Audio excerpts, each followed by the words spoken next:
Donc là, on a terminé hier la partie derech eretz qu'on doit avoir avec son corps. Donc on a bien développé, les cours sont sur YouTube, celui qui veut les retourner les voir. Donc on a bien développé avec le Shlach Kadosh l'importance de respecter son corps. De respecter son corps. Et maintenant il continue, il dit comme ça. Umizeh derech eretz ou derech umevo lavo lideh shlemut hanefesh shi haneshama. Il dit pourquoi j'ai commencé d'abord par le derech eretz, donc du nefesh, donc du corps. C'est parce que on ne peut pas être shalem, on peut être entier et complet si simplement on a du savoir-vivre uniquement soit avec l'aneshama qu'avec le corps. Où des gens vont donner prédominance à l'aneshama. Mais au niveau du corps, ils se laissent faire halak, comme on a vu hier. Un juif qui est dans la Torah, il doit avoir des habits propres, en particulier un Talmid Chacham. Sinon, il donnera le din sur ça. Il ne faut pas qu'il ait une tache sur ses habits. Il faut qu'il reste propre, qu'il paraisse beau. Il faut être beau. Il faut donner envie aux autres d'être dans la Torah aussi. Premièrement. Et deuxièmement, puisqu'on a été créé B'Tselem Elokim. Donc il faut respecter B'Tselem Elokim, cette divinité qui est en nous, comment Dieu nous a créés. Donc on peut arriver, et comme on a expliqué hier, cette Shlemut HaNefesh va nous amener à Shlemut aussi l'Neshama. Donc on va arriver à cette Shlemut entre le Nefesh le gouffé et l'âme, le corps et l'âme. Shiraou la Adam, la Gdila ve la Mlicha kniskar le'el ba'agbarat ha'sechel. Parce que tout le but de cela, c'est d'arriver à couronner, donner la royauté à la Neshama par rapport au corps. Comment? Ba'agbarat ha'sechel. Je répète. C'est quoi Non. En augmentant. Voilà, c'est ça que je voulais savoir. Le but, non. En le faisant monter, oui, dans le sens l'augmenter, lui donner prédominance. Encore une fois, le but de tout cela, c'est d'arriver à donner la meloucha, à donner la royauté à l'âme. Comme on l'a expliqué plus d'une fois, l'âme c'est la locomotive et le corps c'est le wagon. Bien fait. Donc c'est à l'Neshama qu'il faut que tu donnes une royauté, une prédominance. C'est elle qui doit être le moteur de ta vie, c'est l'Neshama. Alors comment tu arrives à faire que l'Neshama c'est le moteur de ta vie? C'est elle la Malka, c'est elle la reine. Berg Barat Sechel. En augmentant ton Sechel. C'est quoi le Sechel? C'est la conscience. C'est ce qu'on a parlé hier. Et qu'on répète. Tu te rappelles, Homme Dessler? On avait dit, tu étais là. L'homme, il est conscience. Qu'est-ce qu'on est? Je l'ai dit après 120 ans, qu'est-ce qui reste de nous, il dit Homme Dessler? Qu'est-ce qui reste de toi? Alors je ne vois pas les Massim Tovim, les belles actions que tu as. Non, qu'est-ce qui reste de la personne, de toi, de ton toi? Là, il y a quelqu'un ici devant moi. Qu'est-ce qui reste après 120 ans? C'est la conscience. Et qu'est-ce qui fait que ma Neshama, elle aura le dessus sur mon corps? C'est ma conscience.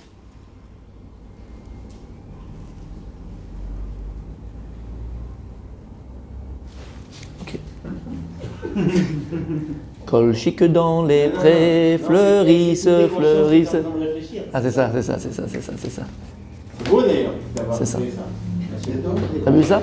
Ils se sont rassemblés à réfléchir. Ils se sont éveillés à émettre. Le corps s'étudie. Émettre. C'est beau, non? Les consciences se sont réveillées. Quand je vous avais posé la question, qu'est-ce qui reste de nous? Je ne sais plus qui m'avait répondu, il m'avait dit la Neshama. Je crois même que c'est toi, Rabbi Daniel. Ouais, je crois que c'est toi qui m'avais dit ça. Ouais. Non, mais je crois que c'est toi qui m'a.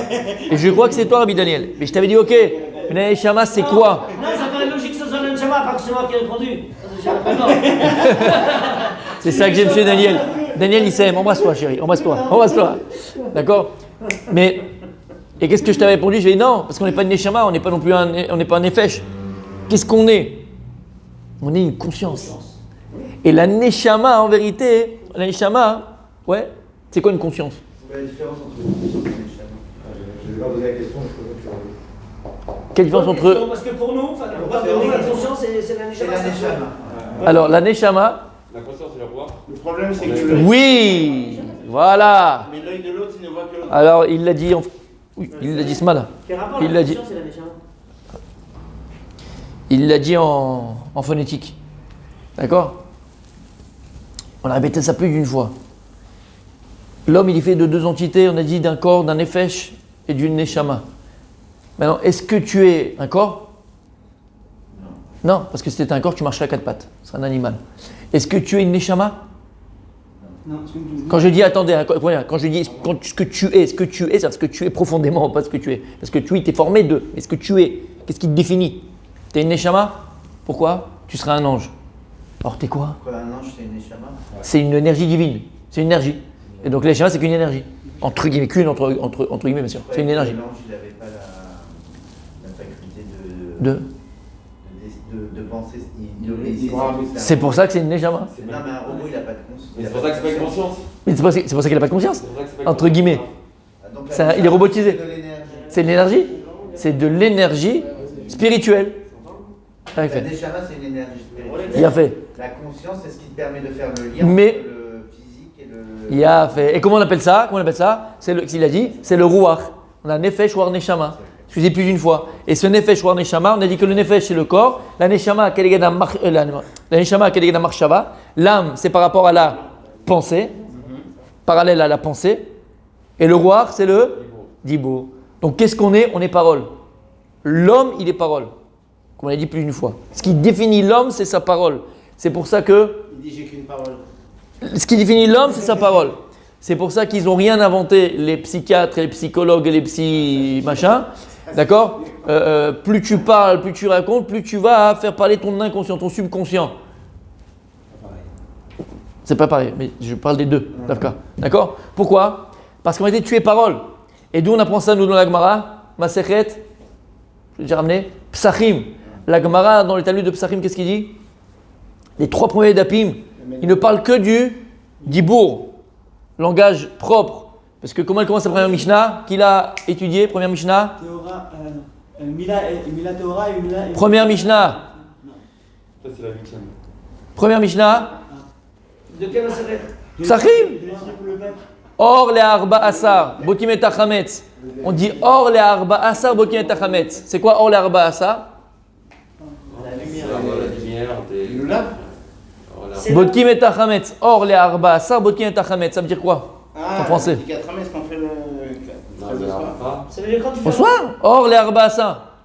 C'est 4 La lumière, la lumière. Arba asar, c'est le 14. 14e. Donc la lumière, la veille du 14e. Ouais. Oui, il avait écrit or. Or, la lumière. Le 14e. Après, c'est quoi? Et c'est quoi or ? C'est la bougie. Non, or.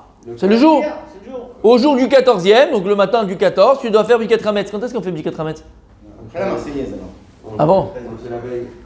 Le 14 au soir. 14 heures. C'est pas le 14 or l'herba Oui, ça ? on fait le 13 pour brûler le 14.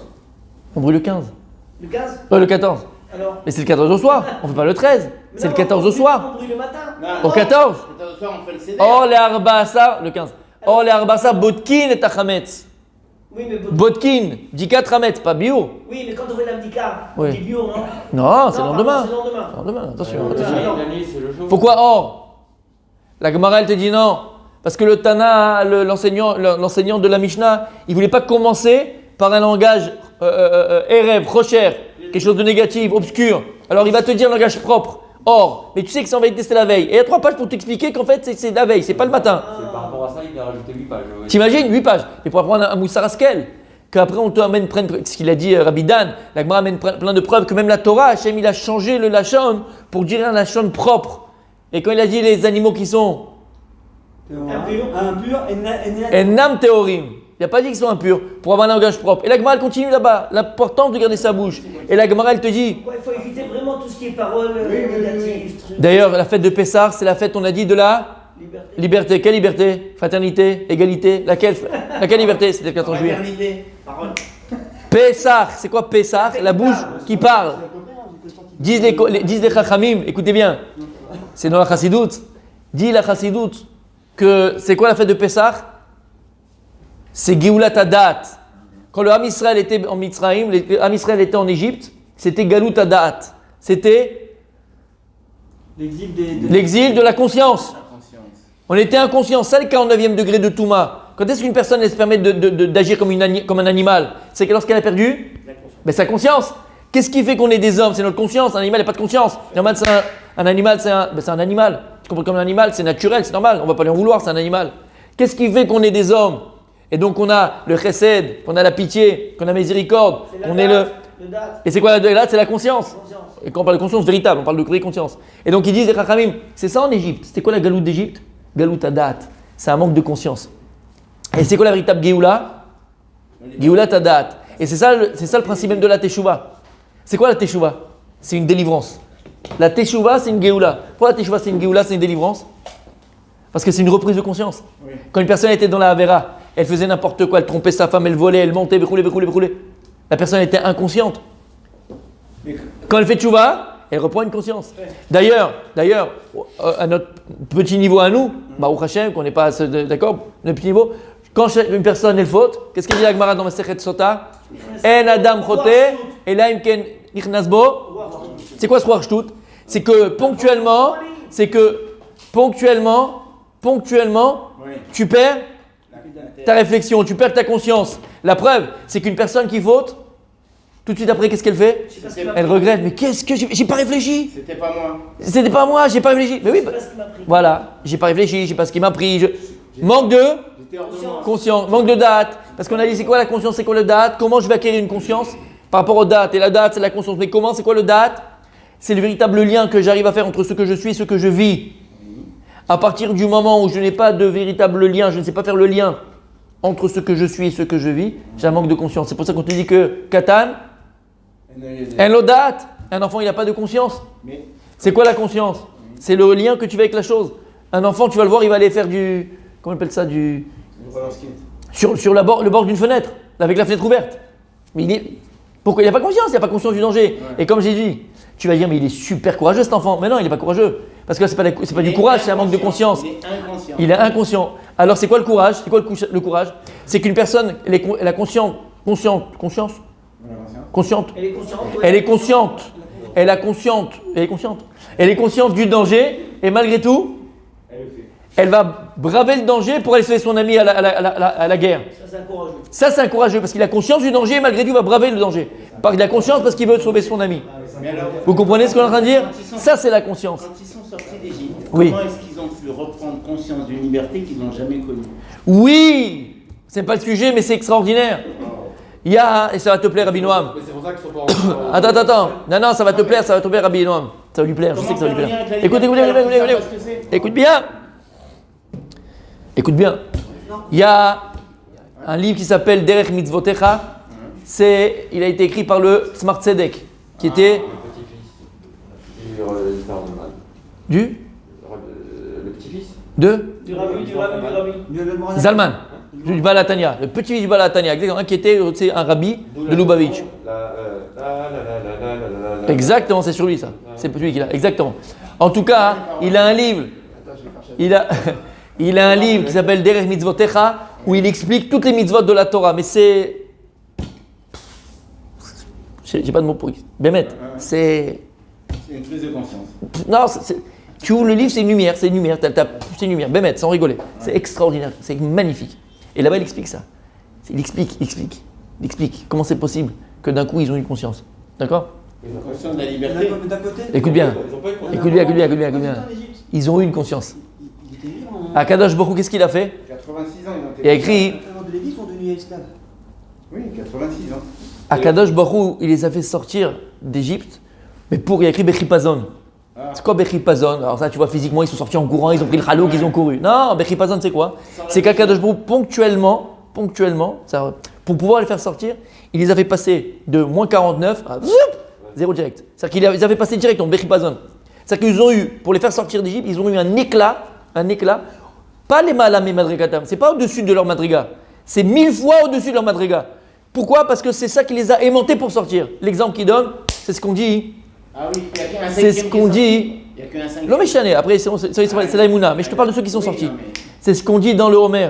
Avant de faire le Homer, parce que le Homer c'est quoi le Homer? On compte le Homer, on décompte quoi? Oui. On passe de 0 à jusqu'à 49 degrés de Bina, de conscience de Dieu. C'est la conscience de Dieu, d'accord? De réveil, oui. De réveil, donc de conscience de Dieu.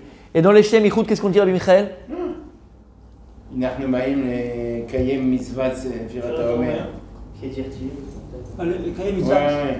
Ah, Voilà, il va compris. Bedamari Chayi. Voilà. D'accord? Bedama Ichai, Bedama Ichai. Qu'est-ce qu'on dit là-bas? Bedama Ichai Bechoulé. Par son sang, elle nous avait sauvés. On était à la sortie d'Égypte comme un bébé qui sort du ventre de sa maman. Ouais. Écoutez bien, si maintenant, au moment de l'expulsion, je parle. Expulsion, c'est au moment où l'enfant il sort du ventre. Ouais. Au moment de l'expulsion, tu mets sur l'enfant, tu mets là-bas, maintenant à ce moment-là, des électrodes, ok? Tu penses que du ventre de la mère, c'est pas un bébé qui sort. D'accord? C'est pas un mammouth qui sort. C'est pas un volcan qui sort. C'est une planète qui va sortir, tellement qu'il y a l'énergie énorme au niveau du cœur. C'est-à-dire que si normalement tu mets ça sur un type normal, tu dis il est mort, il est une affrectus. Pourquoi? Parce qu'au moment de l'expulsion au niveau physique, qu'est-ce qui se passe? Qu'est-ce qui fait que l'enfant qu'est-ce qui donne la propulsion pour sortir du ventre de la maman? C'est une montée d'adrénaline. Oui. Mais il n'a pas une montée d'adrénaline comme toi tout d'un coup parce que tu as mis une tête et tu as marqué un but à la fin du match et t'es content. Ça c'est rien ça. C'est une montée d'adrénaline d'un éléphant. Pourquoi c'est aussi puissant, aussi violent? Et c'est ça qui me permet de sortir, cette montée d'adrénaline. Parce que le bébé dans le ventre de la maman, il ne respire pas tout seul. Il respire par l'intérieur de sa mère. Mais le cœur bat. Bien sûr que le cœur bat. Mais il ne marche pas. Dans le sens que quand il ne marche pas, c'est qu'il ne marche pas pour quoi il a été créé. Puisque le bébé. Il est pompé. Voilà. Mais exactement. Donc, le cœur, l'enfant ne respire pas avec son cœur. D'accord? Il ne respire pas sa maman. Qu'est-ce qui passe? Il se passe au moment de l'expulsion. Puisque c'est quoi qui permet de respirer? C'est le cœur. À ce moment-là, il y a une montée d'adrénaline qui se passe dans le corps de l'enfant. Pourquoi c'est montée d'adrénaline? Parce que le sang, il est envoyé à son cœur, d'accord, à la vitesse de la lumière. Paf! Mais comme un paf d'un coup. Pourquoi? Parce que le cœur, il a deux. Vous voyez comment il est fait le cœur? Deux ventricules et deux oreillettes. Voilà. Et il y en a un qui soit bouché, parce que si c'est pas bouché, tout s'en va. Et donc, pour boucher le cœur de l'enfant, ça va à une vitesse, il y a une vitesse de la lumière. Paf! Pour que ça fasse un paquet. Et là, il se met à pomper. Et c'est ça qui le fait sortir. C'est là, cette montée d'adrénaline, c'est ça qui le fait sortir. Après, il sort du ventre de la maman, c'est son premier souffle, parce que le cœur, il se met à marcher tout seul. Parce que là, il y a eu cette montée d'adrénaline, le sang, il est amené au cœur, ça met un pack. Et le cœur, le bébé, peut commencer à respirer de lui-même. Il faut couper le cordon. Écoute bien. Toute sa vie, bon, à part si Hachem Ishmor, il aura un affrectus, ce gars-là, mais toute sa vie, un enfant, une personne, ne revivra plus cela. C'est impossible, sinon il explose, le gars. Une fois, tu vis ça dans ta vie, avant de sortir du ventre de ta maman. Mais si tu prends au niveau énergétique ce qui se passe dans le corps de l'enfant, c'est pas un humain, c'est un éléphant, le gars. C'est un volcan qui est en train de se. Et qu'est-ce que tu vois qui sort du ventre de la maman? Qu'est-ce que tu vois qui sort du ventre de la maman? Un tout petit bout de. Un bout de viande. Rien, il peut pas marcher, il peut pas parler, il peut pas truquer, rien, il voit même pas, il y a rien. C'est un bout de viande. Quand tu vois ce qui sort et quand tu vois dans l'ordinateur l'énergie qui est sortie, tu dis il y a un problème. C'est pas lui, c'est pas possible, c'est pas. Il y a un problème là. Et là-bas, il dit le Smart Tzedek, c'est exactement ce qui s'est passé en Égypte. Pour nous faire sortir d'Égypte, à Kadosh Baruch Hu, il a mis une énergie infinie. Paf, il s'est dévoilé à nous. On l'a vu Dieu. Mais ça, c'était pour nous faire sortir comme du ventre de la maman. T'es obligé de. Il s'est dévoilé. On a vu Dieu. À ce moment-là, on a vu Dieu. Mais comme là, ma bébé, une fois qu'il est sorti du ventre de la maman, ouais, le cloum, bedama ichai, il est sale comme le sang d'Achon. Et c'est pas de moi. Et comme ça, il sort. Et après, il a fallu tout seul maintenant. Après, c'est à toi, mon fils. Allez, c'est à toi d'apprendre à me connaître les 49 degrés de Bina qu'on arrive à rouler. Et il explique, le Smart Tzedek, grâce à ça, il dit, ça te répond à une question. On a tous cette question. Parce qu'on a dit, mais attends, comment c'est possible? Tu les avais sortis, ils ont vu les plaies, ils ont vu la mer Rouge, ils ont vu tout ça. Comment tu te plains? On n'a pas d'eau, on n'a pas. Il dit, mais c'est normal. Parce que pour les faire sortir, c'est comme un bébé du ventre de la maman. Donc Dieu, il s'est dévoilé à eux, tout d'un coup, ils ont une conscience ponctuelle de Dieu. Paf! Mais après, ils sont tombés de Madriga. Ils sont tombés comme un bébé qui sort du ventre de la maman. Donc un bébé, qu'est-ce qu'il fait? Il pleure quand il a faim. Il miaule quand il n'a pas à boire. Eh bien, c'était bébé. C'était des bébés. Et c'est pour ça, après, dans le désert, il fallait qu'eux-mêmes, tout seuls, arriver à cette Madriga, sans l'aide d'Hachem. C'est ce qu'on appelle dans le jargon de la Kabbalah. Quand on est sorti d'Égypte, c'était Itareuta de Elaïla. C'était une route chez le Mala. Hachem, Itorer, on n'a rien fait, nous. Et Akadosh Baruch Hu de lui-même, Horer, il nous a éveillés. Et après, mes amis, tu gagnes rien à cela. Parce que si c'est de moi que ça vient, hein, tu n'as pas de mérite. Alors après, ça s'appelle Iterota Delemata. Maintenant, il y a une autre. Il y a un autre processus qui s'appelle, on doit nous maintenant travailler, s'efforcer, acquérir, il a fait une conscience, apprendre, acquérir une conscience pour mériter après. D'abord un shefa d'en haut, une abondance d'en haut. C'est ce qu'avait Yoshua avec le peuple. Tout à fait. C'est pour ça que c'est lui qui a fait rentrer l'homme Israël en Israël. Juste, je termine. Donc, encore une fois, vous comprenez ce que c'est qu'on a dit maintenant? Tu as compris, Rabbi David? C'est extraordinaire. Donc, l'homme, qu'est-ce qu'il est? Il est conscience. Voilà ce qu'on est. On n'est pas une neshama, par rapport à la question que tu avais posée à Michael, on n'est pas une neshama. La neshama, c'est pas une conscience. La neshama, c'est tout notre potentiel spirituel. Mais tu n'es pas une neshama. Comme j'ai fait dans le cours, j'ai dit dans le cours des femmes, Pas parler de ça, mais comment? Bien sûr. Mais il dit le soir, la neshama, le Harizal, plutôt au nom du soir, il dit le Harizal que toutes les neshamot d'Israël, elles proviennent d'Adam Arishon. Alors que les neshamot des Goïm, ça vient de l'écorce. C'est comme tu as un fruit et tu as la peau du fruit. D'accord? Les Goïm, c'est l'écorce du fruit. C'est l'écorce. C'est les clipotes, ce qu'on appelle les clipotes. Bon, ils sont en train d'être, mais ils ont une neshama, voilà, ils ont une neshama. Et il y a un tselem aussi Elohim, ils ont un tselem Elohim. Et c'est pour ça que même un go, il faut le comment on appelle ça? Non, respecter ça, c'est même pas besoin de dire ça. Pas besoin de dire ça. Bien sûr, faut honorer, bien sûr. Honorer, mais comment on appelle ça? Un mort. S'il y a un mort non juif, faut l'enterrer. C'est une mitzvah même, d'enterrer un non juif. Je crois que c'est la mitzvah qui était donnée à Yafet. Que plus tard, il aura un bel enterrement pour. Gog et Magog. Très bien, Rashi, il ramène ça. Très vrai. Et donc, écoutez bien, ce que j'ai dit, c'est quoi? C'est que, en vérité, donc on n'est pas un corps, on n'est pas une âme. Qu'est-ce qu'on est? On est le rouar.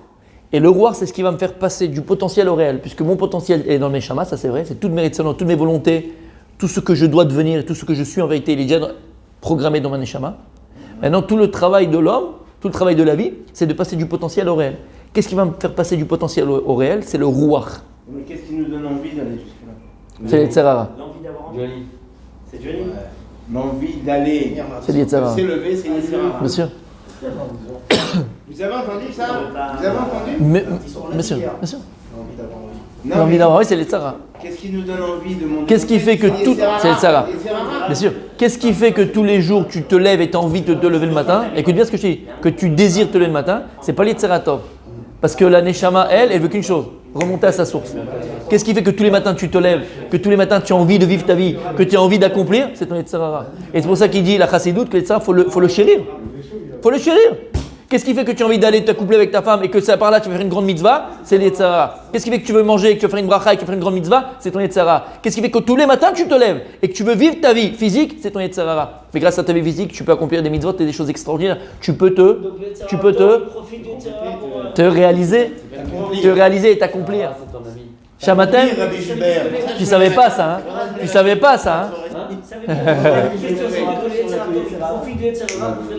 J'ai pas entendu. C'est comme un starter. Tout à fait. Mais c'est ton moteur. C'est ton moteur. Et les gens ne le savent pas ça. Tu savais que les tzara, il faut le chérir?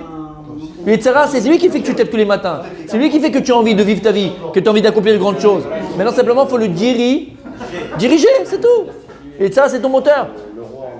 D'accord? Elle doit faire son travail, mais en fait, elle ne veut pas que le fils y... Les amis, on termine.